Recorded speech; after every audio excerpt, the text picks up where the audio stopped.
Nasoslarni ishonchliligini bitta isboti.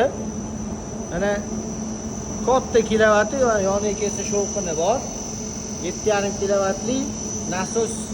Bu 120 tonnali nasos. Mana bitta o'sha shovqini eshitilmayapti bu nasos. Kimning nasosi shunaqa? Mana eshitilyapti menga. Eshitilmayapti. Endi bu yerda mana bu vent ustanovkalar, boshqa ustanovkalarning ovozi eshitilyapti, lekin nasosning ovozi juda ham kam mana. Buna katta nasos boshqa brendlar unaqa emas. Bu Kalpeda eng ishonchli nasoslardan. Ana bu yerdan 4000 kilovatni olib kelyapti. Bu yoqqa filtrlar qo'yilgan, o'pishiga katta nasoslar qo'yilgan.